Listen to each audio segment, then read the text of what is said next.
Mayabang tong nenang to. Akala mo may ibubuga, may ipagmamalaki? Siya pa yung nagmamalaki sa anak ko? Oh, Aling Adelfa, ba't parang ngit-ngit na ngit-ngit ho kayo? Parang namumula kayo sa galit. Ay nako, Virgilin, sino ba naman hindi makaka-high blood? Itong anak ko nagpunta dito kay Nena, kinukuha yung anak niya. Pag-aaralin sa magandang eskwelahan, ibibigay yung luho, ititira sa magandang bahay. Palang mukha, nagmalaki pa, inaway pa yung anak ko. Siya pa yung nagpamalaki, siya na kayong tutulungan. Ay, sayang naman. Kinukuha na pala ni Peter, hindi pa binigay ni Nena. Kahit kinatiga si Nena, hindi naging practical sa buhay. Hirap na nga. Hindi pa ibigay yung anak, ibibigay naman pala yung luho ng anak. Pati yung pag-aaral, pati hanggang college, ibibigay naman pala. Ba't di pa binigay ni Nena? Tama, hindi nga practical. Kaya hindi binigay yung anak niya. Masyado kasi mapagmalaki, napakataas ng ihi. Akala mo naman, may ibubuga talaga. Wala nga rin siyang pera. Minsan nga, isang tuka lang siya. Minsan wala siyang pakain, may pakain sa anak niya. Hindi niya pa ibigay sa anak ko. Masyado mapagmalaki. Ay, naku, ito na naman tayo. Ay, naku, tama kayo, Aling Adelfa. Ma-pride nga, mapagmataas. Mukha namang wala maipagmamalaki naman kagaya si Nena. Hindi pa binigay yung bata.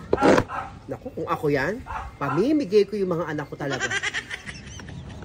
Ikaw yung Virgilin, maging practical ka. Di ba marami kang anak, 15? Ayun, ipamigay mo yung anak mo. Grabe ka naman, Negra. Si Nena, hindi niya pamimigay yung anak niya. Kasi nga, nag-iisa lang yun. No? Nag-iisa lang. Diba? Pati mamimigay ni Nena yung kanya anak. Ano yung aso? Pusa? Daga? Baboy? Mag-isip nga kayo. Isa ka pa. Pareho kayo ni Paring. Ha? Sinusulsulan nyo yan si Nena. Alam ko, kaya ko mga ugali nyo no? Pareho mga ugali ninyo. Ha? Excuse me po, Aling Adelfa. Ha? Si Nena po may sariling pag-uutak, may sariling pag-iisip, ha?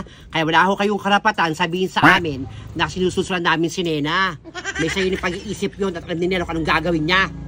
Anak niyo kaya hindi ipamimigay. Sus! Kunyari pa kayo. Kayo magkakasama dyan. Kaya nabibrainwash yung utak ni Nena, hindi binibigay yung anak ko. Palibasa kasi makasulsul kayo. Susulsulan. Wala kayong ebidensya sinususulan namin yung taong yun.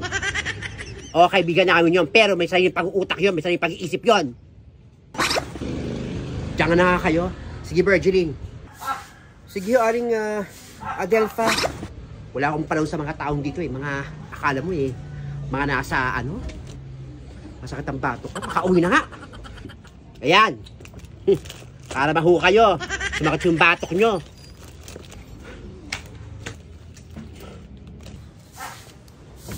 Hi, Virgilin. Ikaw hindi mo lamang istorya kaya wag ka mag-comment. Oo, ko-comment lang naman.